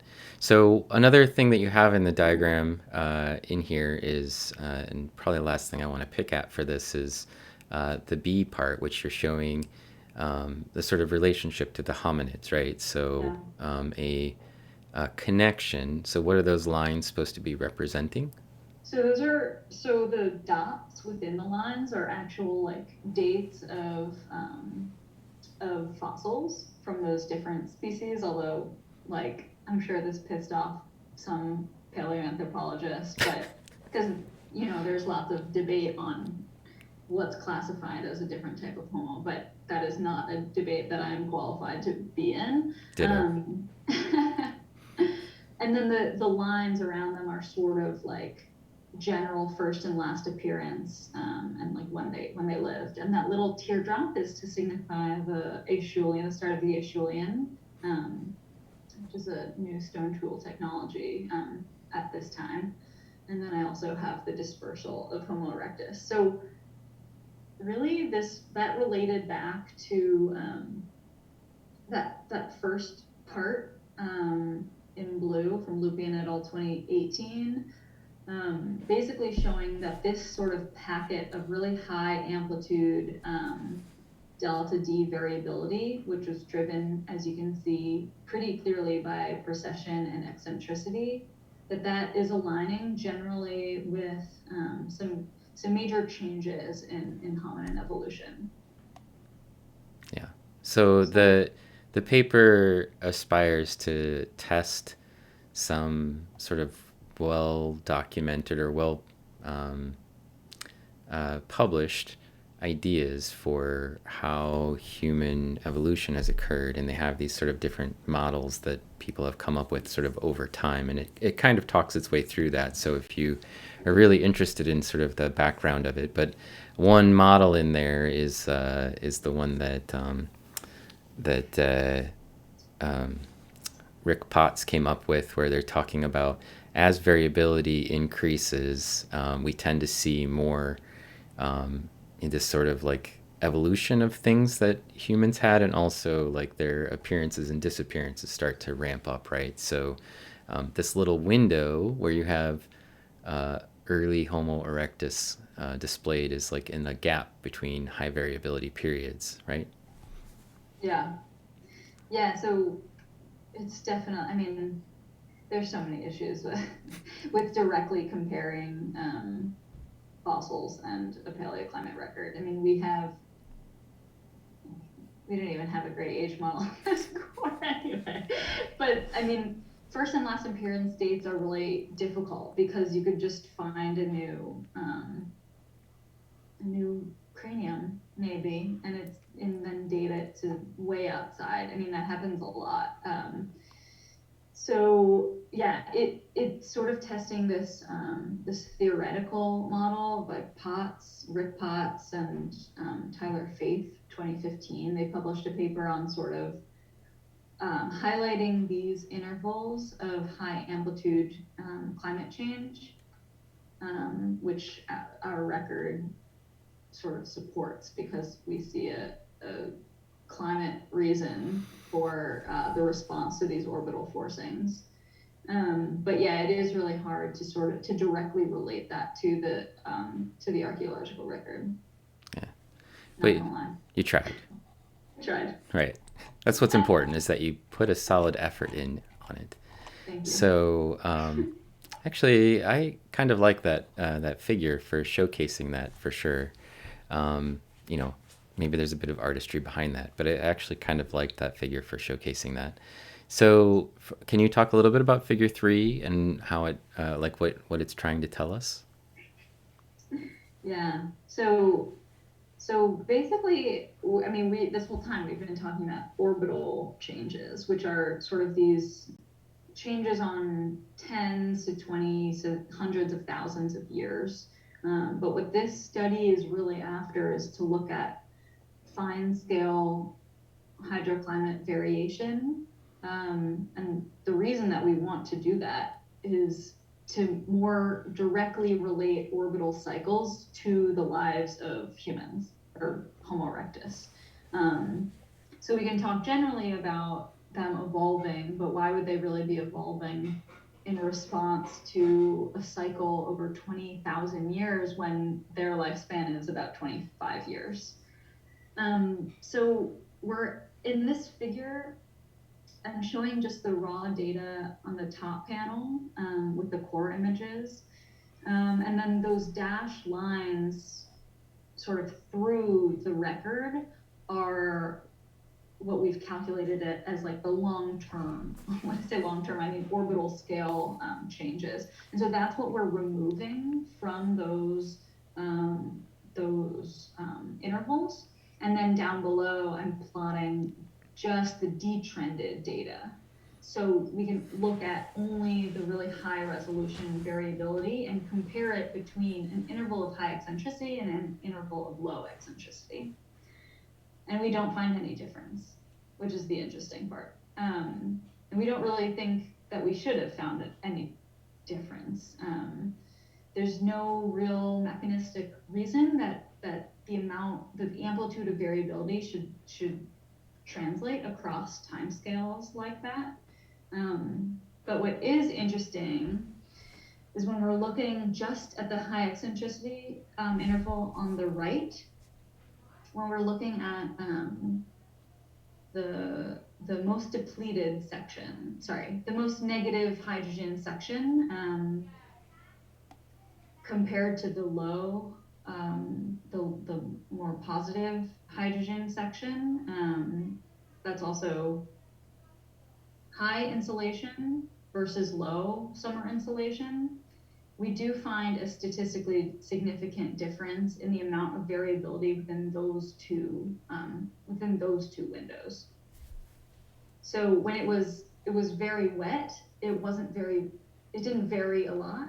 When it was really dry, it varied more. And this is particularly interesting because when you're thinking about stressors on hominins, um, it's been shown with like agent-based modeling and other things that the amplitude of variability that they would experience would cause stress, and stress would lead to adaptation or evolution or movement. Um, so variability would cause that, but also really extreme climates would cause that as well. And it's a really arid interval that we're also seeing higher amounts of variability.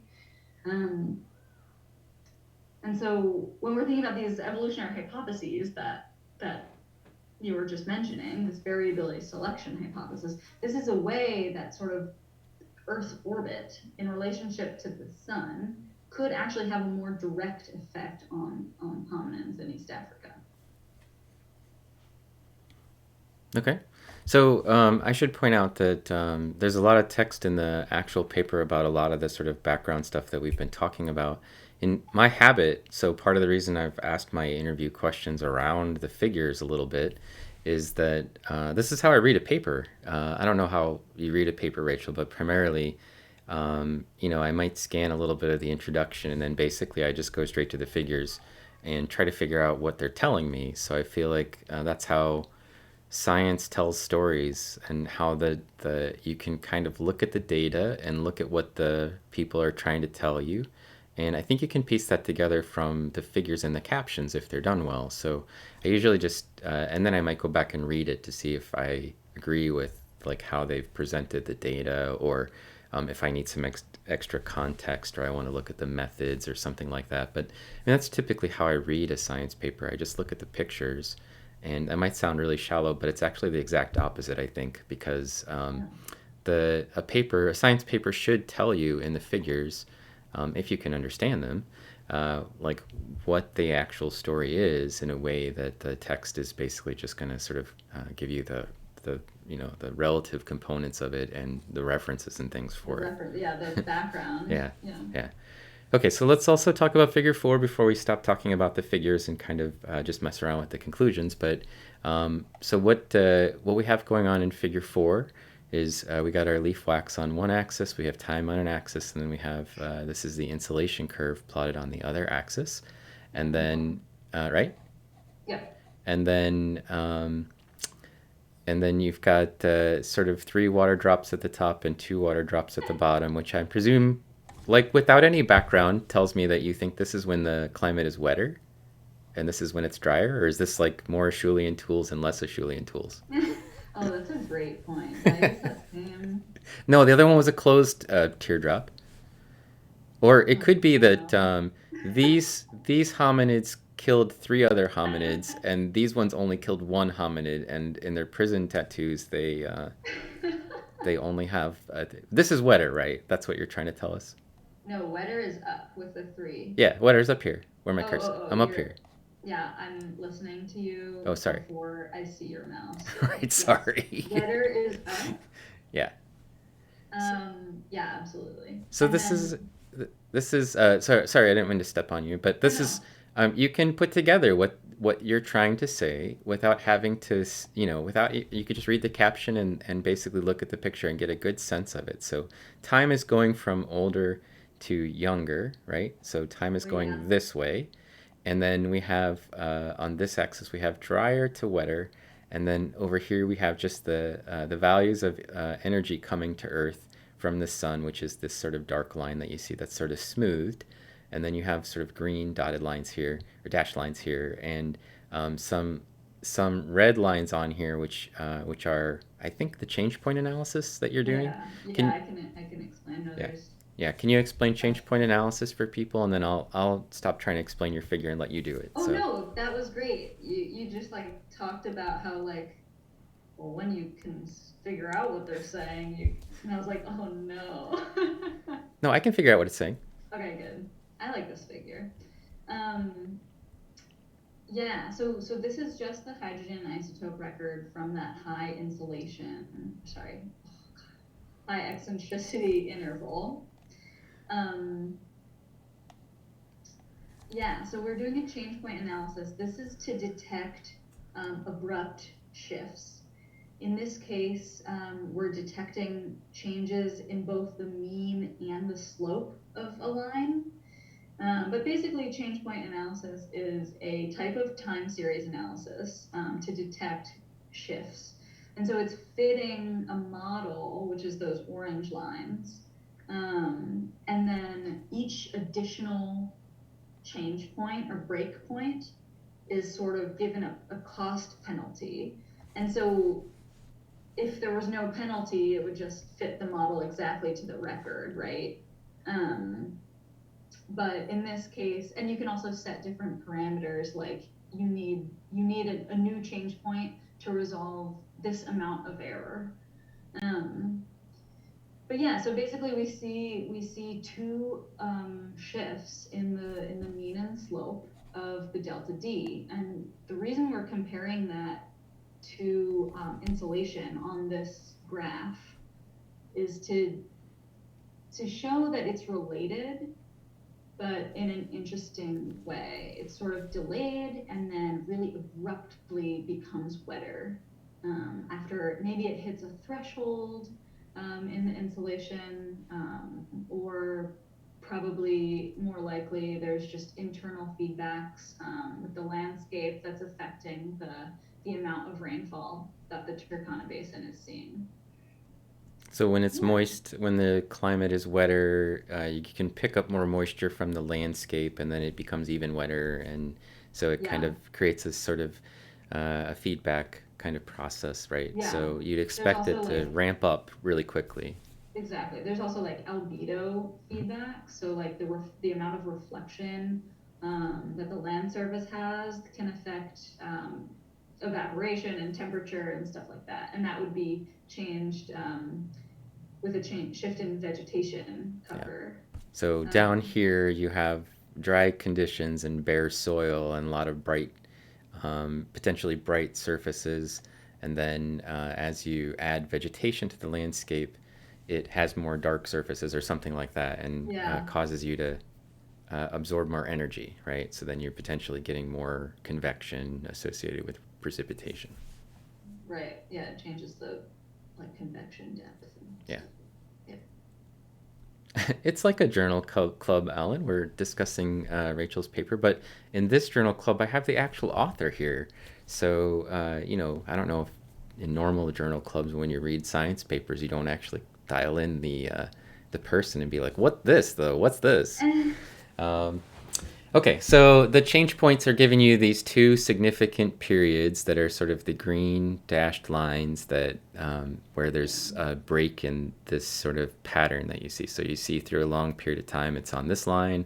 There's one break in the slope, and then it's on this line, and there's a break in the slope, and you're on this line, right? So Right. Yeah. And the more interesting break is that second one. That's showing a huge amount of change in like 200 years. We can't actually calculate the millimeters of rainfall, especially in the early Pleistocene. That's like we don't even want to go there. But when we compare this to like the onset of the African humid period, that's why we use that as a comparison, because we do have a really good understanding of how the landscape changed. And we also have hydrogen isotope, like a record. It's unpublished, so it's not actually in this paper. Um, but I do compare the actual isotope values. Um, and this is like a huge shift. So this is a pretty cool. I think it's a pretty cool story because you see the change in insulation. So we're talking about how that would uh, essentially increase the energy coming into the system and then lead ultimately to more monsoon activity, right? And then we're seeing basically over time, we actually see the leaf wax sort of respond to it. So if we so there's a whole lot of text to end the paper that is sort of like summarizing the important sort of take home message. And so, what do you think the like most important, like if somebody were trying to, they wanted to, you wanted to like tell somebody very quickly, like, okay, here's why this paper is sort of cool and important. What do you think are the most important messages? So I think first off, an important message is that we see a similar abrupt change to the African humid period, which implies that these sort of abrupt transitions happen all the time. That's what I think. Of course, we're only really recording one, but I think it's good evidence that the insulation is changing. I mean, all the time. And I think the transitions that the landscape, at least the basin scales, like a Turkana basin scale, that it's seeing these non-linear responses and there's really abrupt changes. And the reason that I think that's really important is because it sort of gives this mechanism for linking orbital scale variability, 20,000 year cycles, with humans at 200-year time scales. Um, so it's sort of giving rhyme to reason for the variability selection hypothesis and all the other hypotheses that relate that. I was thinking about ending this paper proposing my own Oh, hypothesis. really? Yeah, What's your I don't hypothesis? know, abrupt variability selection or something. That doesn't sound so good. Abrupt selection hypothesis. Put the But right modifiers in. yeah, but it would be related with it would still be related with these high eccentricity intervals. So these sort of packets of 100,000 years where you see a bunch of these abrupt, rapid transitions um, that could really have big effects on the humans living there. Um, I think that's I think that's the big take home. We don't think that it's just the amount of like the centennial scale variability. Even if we do see more variability in one interval than the other, this amount of abrupt change is so much greater in the amplitude um, that it's bound to have a bigger effect on humans on the landscape. Yeah, and this neural network project, I actually Jim just sent me these samples from Brown, and I'm going to be measuring the carbon isotopes on them, and then also on the downswing of the same precession cycle.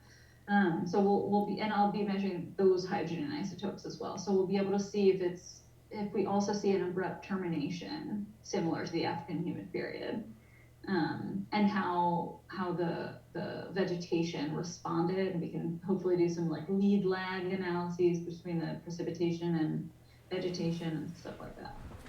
So this is the one thing, I'm not trying to be critical. The one thing when I read the paper that I thought, oh, this would be really cool if you actually had the rest of some of these precession cycles, or if you had Yeah, another one where you could kind of compare two cycles in a peak and two cycles in a trough or something, because I feel like you have a pretty solid record for what's there, but I also feel like, we don't know what's where you don't have the data, right? This is little tiny snippets, and we don't really know what's going on, whether that's reproducible or, yeah. so that leads me to another question, before I start getting into the really serious questions about Tina, which I thought she is just like she's next to me. I thought she was gonna come up, but she just fell back asleep. She was stirred a little.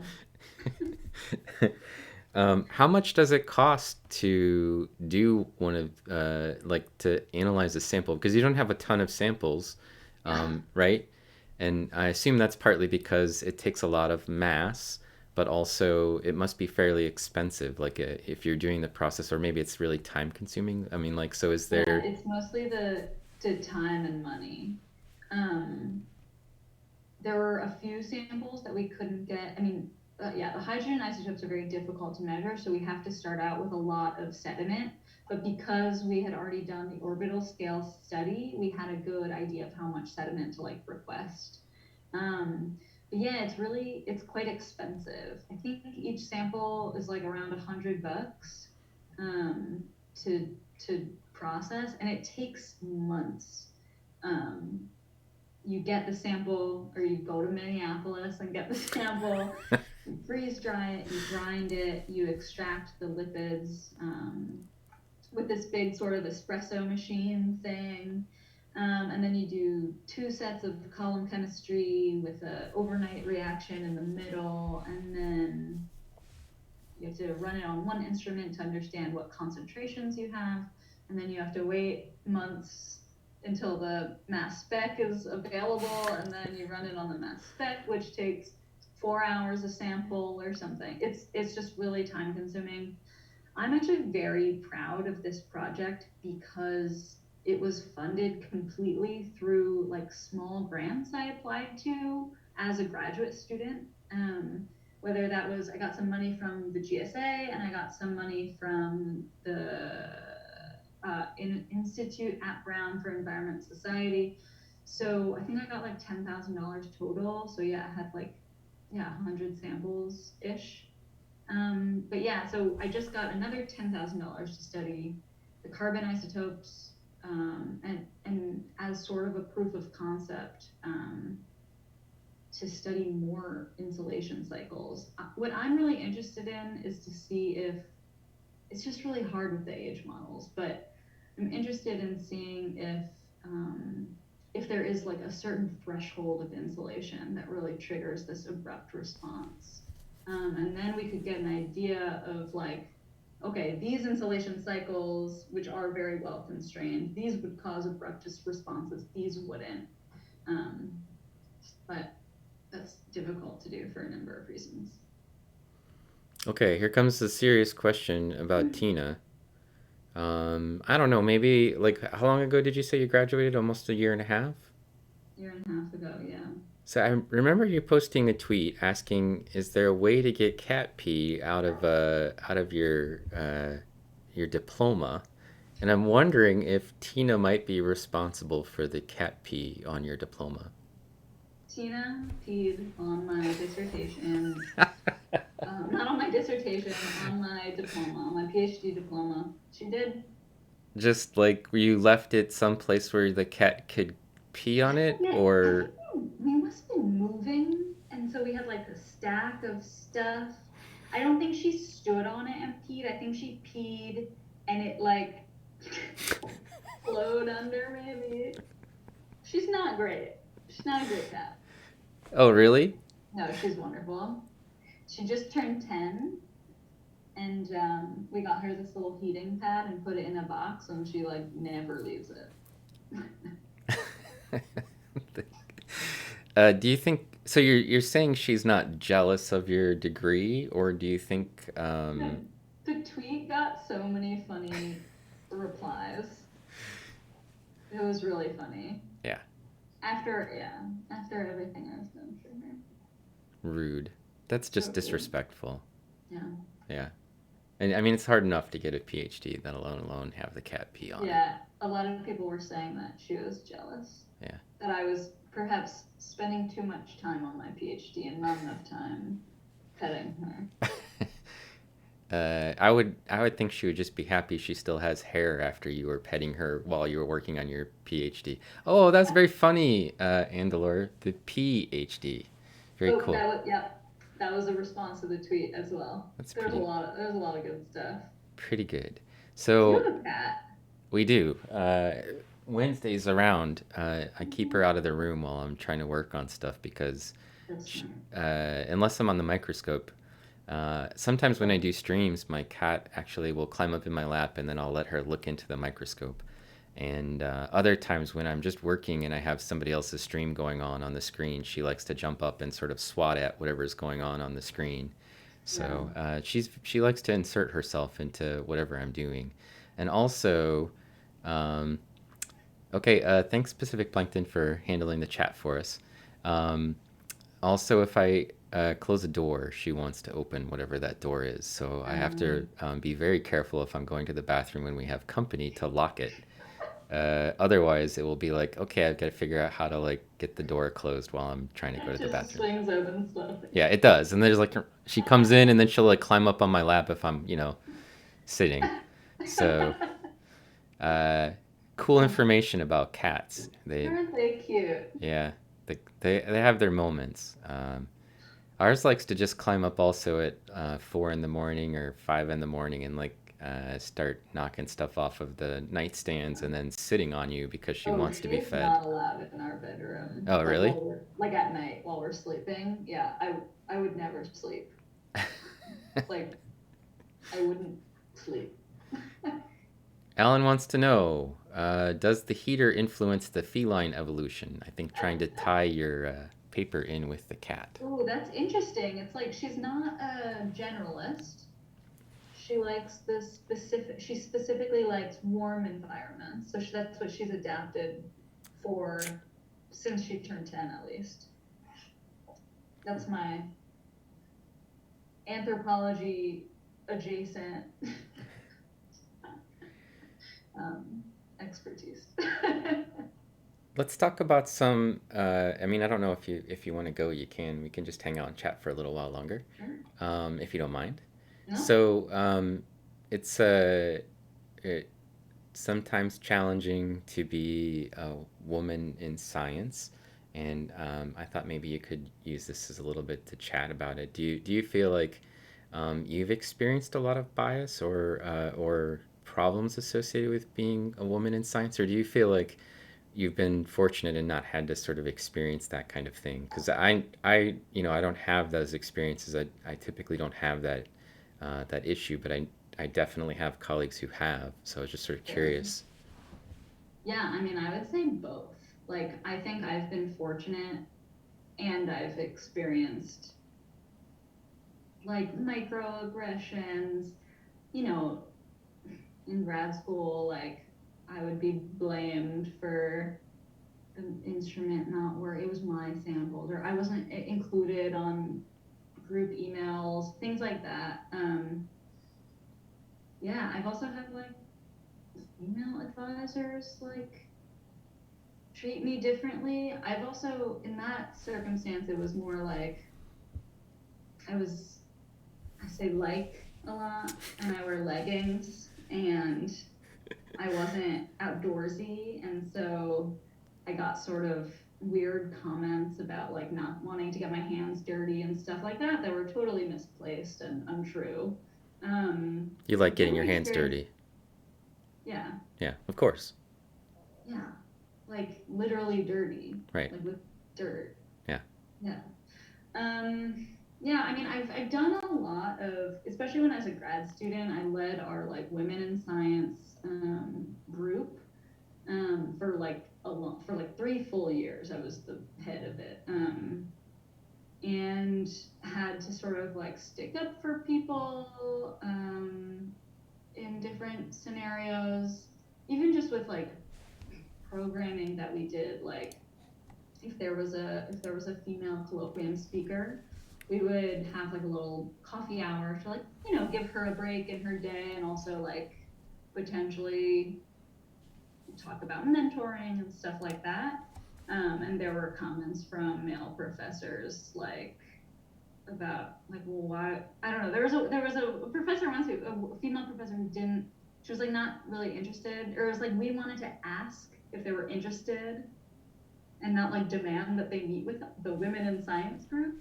And there was a male professor who like could not understand why she would say no. And it was like, well, it's not about that. It's like women, people of color in particular, are asked to do things like sit on, Yeah. diversity committees and The things like fatigue. that. Extra work Yeah. that is sort of expected, which can of course limit other research and stuff. I've also been like, I don't know, kind of harassed at like conferences and stuff, just like weird, like, geologists like to get beers, and I'm very friendly, and I think that sometimes gets like misunderstood. I think that happens a lot, especially with like female grad students, and um, yeah, in like short courses, there's been like weird like microaggression or like over the line comments that are just terrible, and it just makes you not want to go to a conference, or it makes you not want to do that thing where like that's really where we go and network, that's where we go and like make collaborations and present our work. And to have any sort of negative affiliate yeah like association with things like that is really tough. But I also think that like I've had it much better than a lot of people. I've Yeah, I mean, I when I was in Indonesia for most of it, I was the only woman on the entire field team. That was tough, actually.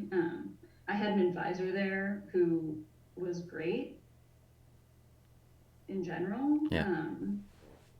but there were certainly comments from other field members about like how, yeah, the same sort of thing. We're like, oh, of course you wouldn't want to get your hand. Oh no, let me get that for you. And he's like, no, I'm capable.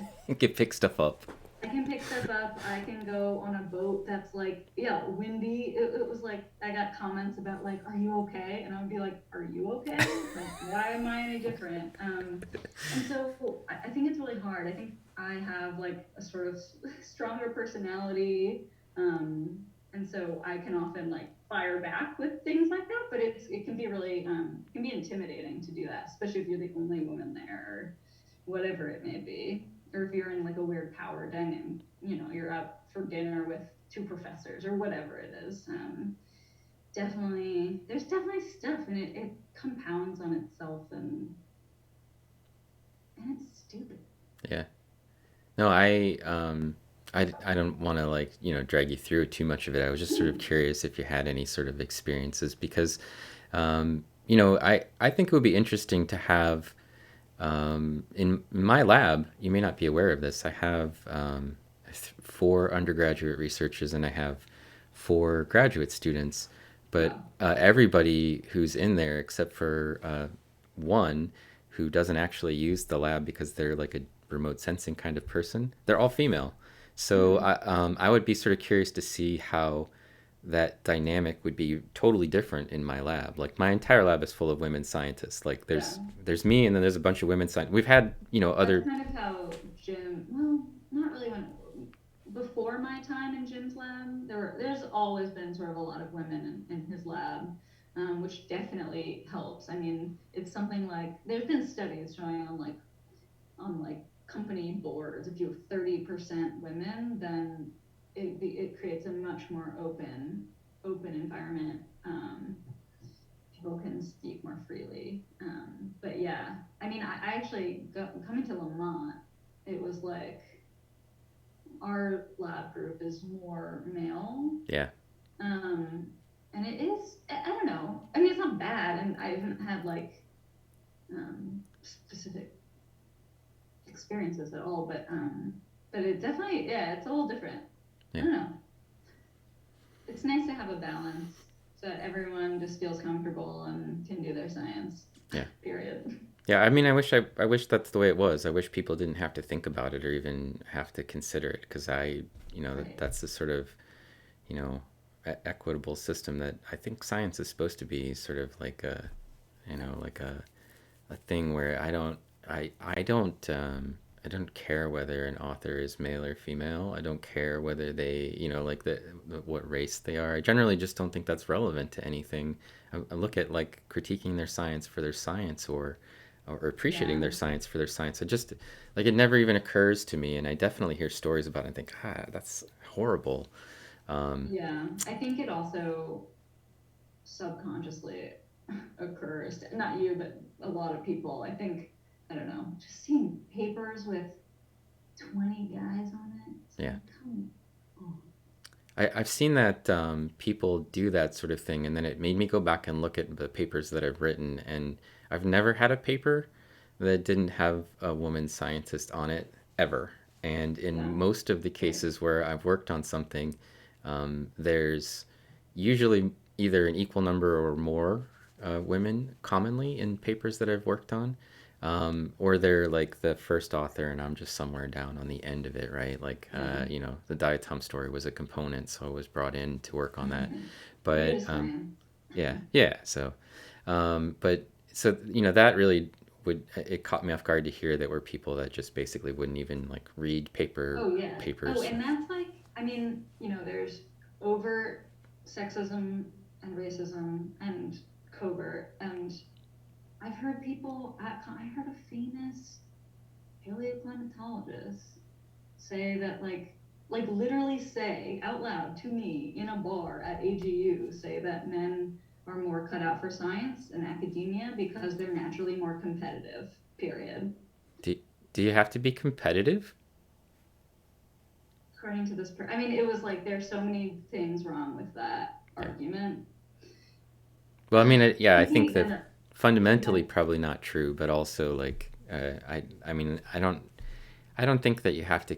I don't think science is a competition. I well, mean, it's it is not. for money. It is It probably, but shouldn't be a competition, but also like, are men more competitive than women? Like, his evidence was like, literally. I'm not kidding. This guy, his evidence was like, he started doing push-ups on the floor of the bar.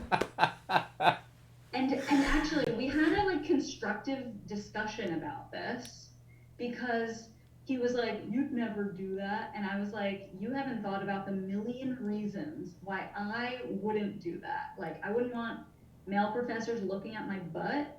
I wouldn't want people to think that I was trying too hard. Like, there's so many like societal reasons that do not boil down to being competitive yeah. and therefore good at science. Like, it was like, get out of here. But this is real. I mean, this is like a leading person in the field. Like, this isn't 20 years ago. This is Yeah. whatever we had AGU in person last. Yeah. Well, Oh, so my advisor, I mean, you know this, my PhD advisor, Sherry Fritz, so she's like one of the most famous diatomists there were.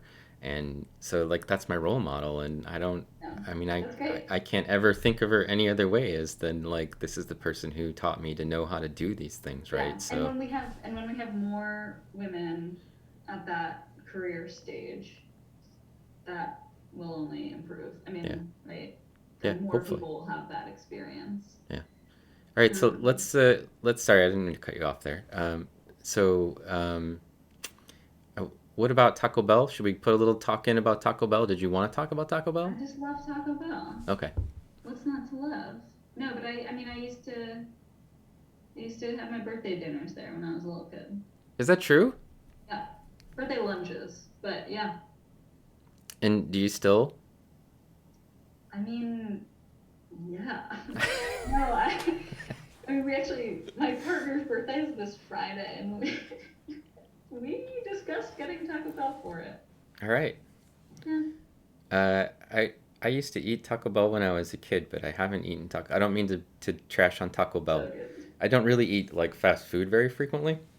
Um, just because usually we have leftovers. You know, like we're in that. Yeah, My wife cooks a lot, and or I'll cook and there'll be leftovers, and like if I don't eat it, there's a lot of pressure to eat the leftovers.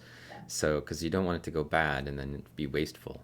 So for me, if I eat out at school, I also tend to pick like the local restaurants instead of because I'm kind of like a I don't That's know probably for the best. hipster or something. I don't know, but uh, but I want to support my local community where I can. So. All right. Is there anything you feel like you left on the table for this interview you want to sort of bring up and chat about? There was one thing, Oh, and I only remembered it because you just mentioned your PhD, and I was telling Billy DeAndrea, your former classmate, which I did not know. I was telling him about this interview, like when I saw him at work a couple of days ago, and I was like, "Have you ever heard of Twitch?" And he was like, "Yeah, I think so." And I was like, "Yeah, Jeffree Stone is doing these interviews on," and he said, "That doesn't surprise me at all because he's the person who taught me what a blog was." He uh, said you were blogging before everyone else was blogging. I don't remember what I do, so that's totally possible. But I do remember Billy quite well because he was a master's student when I was getting my PhD in Sherry's lab, and but this is for me this is an interesting Twitch is an interesting place for science because I made this argument in a recent little interview I did with the Tiny World, who's another person who sort of got me interested Mm. in presenting stuff on Twitch, which is that one, the people that we talk to, that I interact with on Twitch are, well, a lot of times they're other people from Twitch. Like I interact with a lot of other streamers, but they're just regular people. They're not scientists, and they're That's nice. interested. They have a general interest in science, and so I think it's really important to communicate with the non-scientist, because I sort of thought that's what Twitter was going to be, but I only really interact with other scientists on Twitter, Yeah. and so I don't really feel like I get to interact with like the average person, a person who might just want to know like what's a scientist like, Yeah. what's they have an idea of scientists from movies, or it's always going to be a misperception that we're either rich or we're crazy or whatever. They also have a perception that we're super smart, and they're right about that part. We're definitely super smart, but you have to be. But I think that but it, that in order to communicate with them, I think it's really important to get them to sort of understand what we do, and so that's part of the reason why I wanted to start these. Um, does a computer scientist count? Of course they do. Yeah. Why not? Yeah, they have to be humble too. Yeah, Kale, definitely have to be super humble, So smart and humble. smart and humble. Yeah. So, but I think it's actually a really great platform, because you can come on here and just chat about your paper and talk about Taco Bell or whatever. Yeah. And but I think it also gives them a chance to interact with us, see us as people, and with our sense of humor, and our we can have fun, we can be silly, but we can also sort of bring hopefully some of the amazement that we have. Like I'm in science because I find science and diatoms in particular, or lake records in particular, I find them amazing Yeah. and wonderful. And like your the pictures that I tried to pick out from things that I have this sort of one with you with your wrench being silly, and one with your cat. These are like human pictures, right? There's a little bit Yeah. of the science part in here, but there's also this sort of glorious landscapes. And Yeah. like part of science for me is being able to travel to Yeah. places Me too. and get to undergo these sort of experiences that people just don't usually get. And Yeah. but I want to sort of try to bring that to people and share it with it. And so I think that's one thing that the interviews are really nice for. And also I do a bunch of streaming from my SEM and my light microscope. I sort of feel like it's a way for us to really kind of Yeah. bring that forward. And I know there's a lot of scientists who have no idea what Twitch is, and I constantly they're getting messages probably from some robot that's posting about me being on Twitch doing something or other, and they're like, yeah, no, I don't want to hear about it. Um, but for me, I think this is a really great outreach, a better outreach than a lot of the other It's kinds of outreach that people very do. direct. I like that. You Yeah. can respond right away. Talk to people in the chat. Yep. That's really nice. Yep. They can ask questions, and then like for ours, yeah, science Twitch is a really interesting place, and I think it's underutilized, and I think people are just sort of starting to get around to recognizing that like this is kind of a cool platform. And for me, I sort of told you about this. Like I like to interview people that are scientists, um, because I'm a scientist, and I can ask questions, and I can also just let you talk about things that I think, gives you a chance to sort of run with it. And instead of me getting an interview, every interview I've ever done with somebody, except for a Tiny World, who was also asking me questions, on this kind of a platform, it's like they interview me, and then they take a little snippet from the interview that had nothing to do with anything, and that's the one they pick because it's cute or it's funny or whatever, right? So, and yeah, I think we'll reach some point where I think scientists will recognize that this is a good platform for people. It's nice to be able to have control over what I show people Yeah. and bring to the platform. So I'm actually really happy that and really excited to do this interview with you, and also one with Mike, and I have some other people planned for the Nice. future where I can kind of get into their paper, their research, and let people talk. So um, Perfect. there's some questions from the channel. Yeah. Alan MD is asking, is that a gas chromatograph, or for purifying or quantifying, or characterizing, and then I think that's what they want to know. Yeah, so that's in the picture there. That's a gas chromatograph. So we put in the sample, and it is a really really long column, and it actually we use it to separate out the different chain lengths of carbons or hydrocarbons of leaf waxes, and then we measure the isotopes. It's called compound specific because we're measuring the isotopes of each length of hydrocarbon, because those different lengths come from different sources, and we want to target the ones that come from land plants. So we separate them out with this really long column because it sort of separates them by mass. And then we measure the isotopes of the long hydrocarbon chains from the leaf waxes. So it's to separate, I don't know, yeah, all of those things. Quantify, for sure. Okay, another question from chat is how accurate is the data source? I think they mean like how accurate, what's the sort of typical error in your data? So the actual like analytical error is small compared to the range of data. If you're, yeah, I mean, in that plot, let's see, I still have it up. We're looking at 80 per mil was the unit of change over that curve. The error is about 2 per mil. We can talk about error associated with the age model or associated with the different effects on our interpretation of the delta D, and those can be larger, but very difficult to quantify, so we don't show them. Okay, another question. Have you already thought about your next paper? What will it be? Oh, I actually just submitted a paper on Saturday, which I'm excited about, and it actually I'm getting a lot out of this record.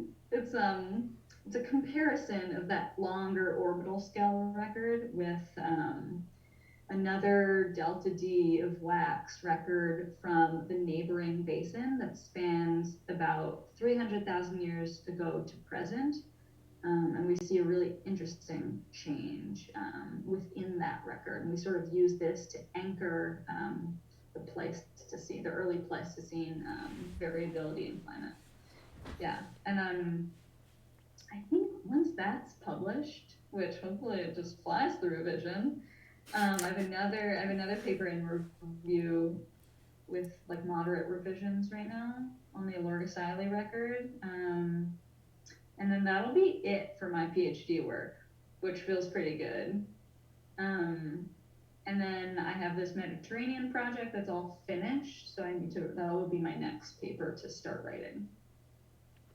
Okay, as another question from real early on in the stream that I didn't want to leave out, which is what do you think the future holds for leaf waxes with respect to like application? Because it's a relatively new science, right? Yeah. So what do you think like for in the future, what do you think the use for it would be? Hmm. I mean, I think there could be some proxy development in terms of measuring lower amounts, smaller amounts of sample to basically get the same error bars on the isotope measurements with much smaller amounts, because now we have to take a lot of sediment and sort of boil it down to a tiny, tiny amount. And if we can do that, then we can measure leaf wax isotope fluctuation on much finer time scales, which is sort of already done for more recent sediment that has like much better preservation of the waxes.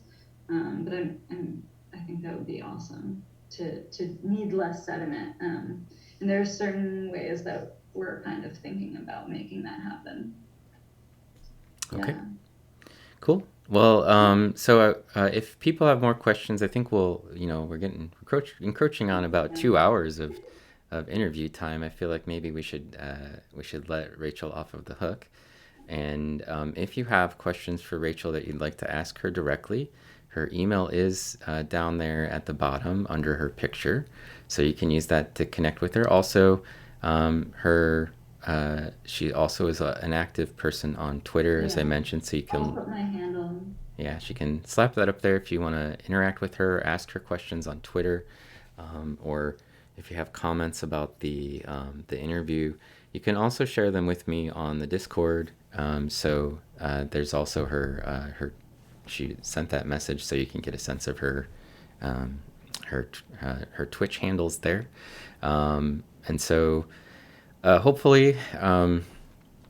We answered most of the questions that people have, but if there's something that I left out, or if you feel like is a really pressing question that you'd like to ask her, I feel like that would be a good chance to do that. And I want to say thank you for Rachel for agreeing to do this interview, and for hanging out with us and chit chatting about just whatever that comes up.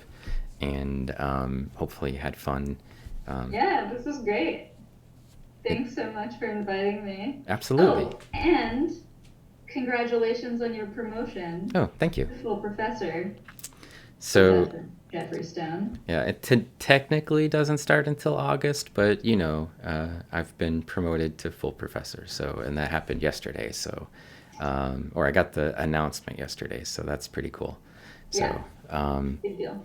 yeah, feels good. I didn't really think it was going to be in doubt because I'm super humble, and also I've been very productive and fortunate as a scientist. So I feel like at least I wasn't too worried about it. So uh, professors get tenure, Alan, when they go from assistant to associate. So I've already had tenure, and I was promoted to the next step up, which is a full professor.